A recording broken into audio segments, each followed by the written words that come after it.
ছি বাংলাদেশ সেনাবাহিনী বাংলাদেশ সামরিক বাহিনীর একটি শাখা।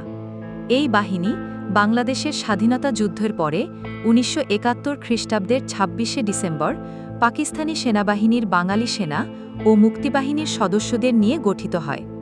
বর্তমানে এই বাহিনীর সামর্থ্য প্রায় ৩ লক্ষ সদস্য।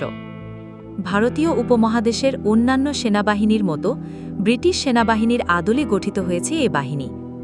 অবশ্য এই বাহিনী বর্তমানে যুক্তরাষ্ট্রের সেনাবাহিনীর কৌশলগত পরিকল্পনা কার্যপ্রণালী, প্রশিক্ষণ ব্যবস্থাপনা পদ্ধতি এবং নন কমিশনড অফিসার প্রশিক্ষণ পদ্ধতি গ্রহণ করেছে।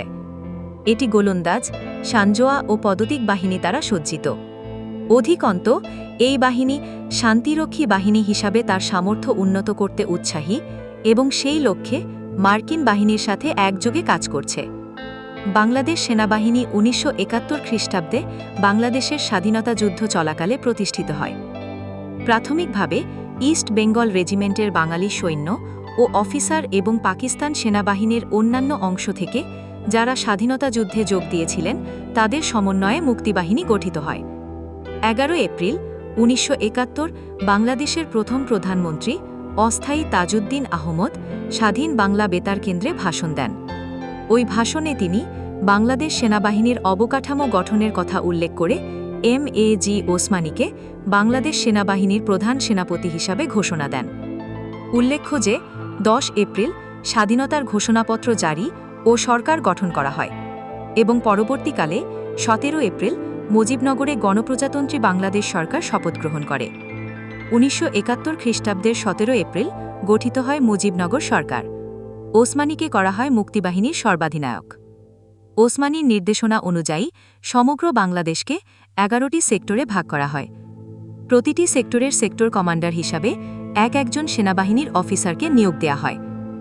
বিভিন্ন সেক্টর ও বাহিনীর মাঝে সমন্বয় সাধন করা, রাজনৈতিক নেতৃত্বের সাথে যোগাযোগ রাখা, অস্ত্রের যোগান নিশ্চিত করা, গেরিলা বাহিনীর প্রশিক্ষণের ব্যবস্থা করা প্রভৃতি কাজ সাফল্যের সাথে পালন করেন ওসমানী। ১২ এপ্রিল থেকে এম.এ.জি. ওসমানী মন্ত্রীর সমমর্যাদায় বাংলাদেশ সেনাবাহিনীর প্রধান সেনাপতি হিসাবে যুদ্ধ পরিচালনার দায়িত্বভার গ্রহণ করেন। রণনীতির কৌশল হিসাবে প্রথমেই তিনি সমগ্র বাংলাদেশকে ভৌগোলিক অবস্থা বিবেচনা করে ১১টি সেক্টরে ভাগ করে নেন এবং বিচক্ষণতার সাথে সেক্টরগুলো নিয়ন্ত্রণ করতে থাকেন। এই বাহিনীর গেরিলা যুদ্ধের জন্য নিয়োজিত অংশকে বলা হতো গণবাহিনী, যা সাধারণ জনগণ থেকে বাছাইকৃত লোকবল নিয়ে গঠিত হয় এবং নিয়মিত যুদ্ধের জন্য ইস্ট বেঙ্গল রেজিমেন্ট, ইপিআর ইত্যাদি বাহিনীর লোকবল নিয়ে একটি নিয়মিত বাহিনী গড়ে তোলা হয়। এই নিয়মিত বাহিনীর জন্য ৩টি ব্রিগেড গঠন করা হয়। সেগুলো হল জেড ফোর্স, অধিনায়ক ছিলেন মেজর জিয়াউর রহমান এবং এটি গঠিত হয়েছিল ১, ৩য় এবং ৮ম ইস্ট। মুক্তিযুদ্ধের সময় ৩টি নিয়মিত পদাতিক ব্রিগেড ফোর্স গঠিত হয়েছিল। জেড ফোর্স, অধিনায়ক মেজর জিয়াউর রহমান এবং এটি গঠিত হয়েছিল প্রথম, ৩য় এবং ৮ম ইস্ট বেঙ্গল রেজিমেন্ট নিয়ে ১৯৭১ খ্রিস্টাব্দের ১৭ জুলাই। কে ফোর্স, অধিনায়ক খালেদ মোশাররফ এবং এটি গঠিত হয়েছিল চতুর্থ, নবম এবং ১০ম ইস্ট বেঙ্গল রেজিমেন্ট নিয়ে ১৯৭১ খ্রিস্টাব্দের ৩০শে আগস্ট। এস ফোর্স, অধিনায়ক মেজর শফিউল্লাহ এবং এটি গঠিত হয়েছিল ২য় এবং একাদশ ইস্ট বেঙ্গল রেজিমেন্ট নিয়ে ১৯৭১ খ্রিস্টাব্দের ২৪শে সেপ্টেম্বর।